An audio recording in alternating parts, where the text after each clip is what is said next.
சரியமப்பா little champion season 5ல இந்த வாரம் நடக்க போற மண் வாசனை சுற்றுல அபிஷேகா பெர்ஃபார்மன்ஸ் பண்ணிட்டு இருக்கும்போது எஸ்பி சரண் அவர்கள் எழுந்து போன விஷயம் ரசிகர் மத்தியில பேரதிர்ச்சியை ஏற்படுத்தியிருக்கு அப்படின்னே சொல்லலாம். அதோட விவரத்தை அந்த இதில் பார்க்க போறோம். சரியமப்பா லிட்டில் சாம்பியன் சீசன் 5ல இப்ப டிக்கெட் டு ஃபினாலே விறுவிறுப்பா நடந்து வந்துகிட்டு இருக்கு.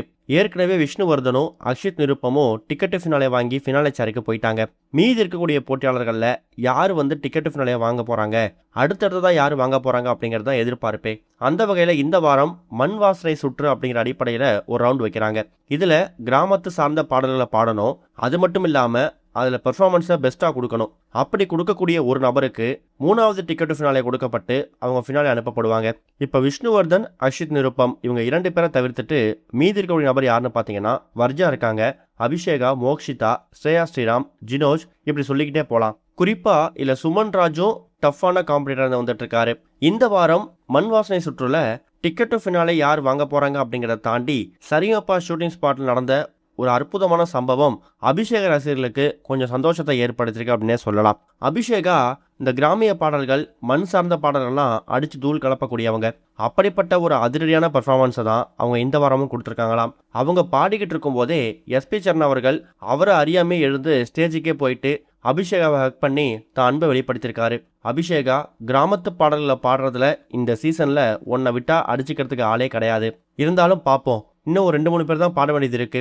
அவங்க பாடி முடிச்சதுக்கு அப்புறமா அவங்க உன்னை விட பெஸ்ட்டாக பாடிட்டாங்கன்னா கன்சிடர் பண்ணுறோம், இல்லைன்னா 3வது டிக்கெட் ஃபினாலே கண்டிப்பாக உனக்கு தான் கொடுப்போம் அப்படிங்கிற மாதிரி சொல்லி அதுக்கப்புறம் அபிஷேகாவுக்கு எல்லா போட்டியாளர்கள் மாதிரியே ஷால் போத்தி விட்டு கழுத்தில் மாலை போட்டு விட்டு ஒரு மிகப்பெரிய அங்கீகாரத்தை கொடுத்துருக்காங்களாம். எஸ்பி சரண் அவர்களை பொறுத்த வரைக்கும் அவரு இந்த சரியமப்பா செட்டில் ஒரு ஸ்ட்ரிக்டான ஜட்ஜ் அப்படின்னே சொல்லலாம். ஸ்ட்ரிக்ட்னா எப்படின்னா, மற்றவங்க கூட கண்டஸ்டன்ஸ் பாடும்போது அவங்க பண்ணக்கூடிய விஷயங்களை இன்டைரக்டாக பதிவு பண்ணுவாங்க. கொஞ்சம் சின்ன சின்ன கரெக்ஷன்ஸ் இருக்குது, அதை சரி பண்ணிக்கோங்க அப்படின்னு சொல்லுவாங்க. ஆனால் எஸ்பி சரண் அவர்கள் கொஞ்சம் கூட யோசிக்காமல் அவங்க அந்த தப்பை மறுபடியும் பண்ணக்கூடாது அப்படிங்கிறதுக்காக ரொம்ப போல்டாக அழுத்தி சொல்லுவார்.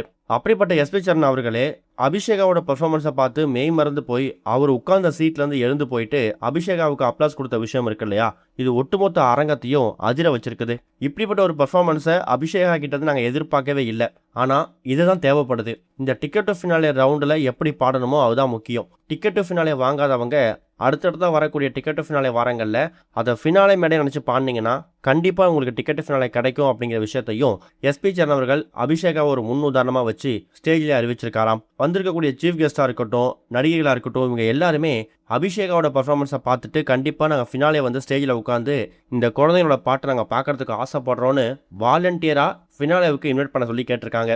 இதை பற்றி நீங்கள் என்ன நினைக்கிறீங்க அப்படிங்கிற கருத்துக்களை மறக்காமல் கமெண்ட்டில் மென்ஷன் பண்ணுங்கள். இது வரைக்கும் கனெக்டிங் டிவிக்கு சப்ஸ்கிரைப் பண்ணனா மறக்காமல் சப்ஸ்கிரைப் பண்ணிக்கங்க.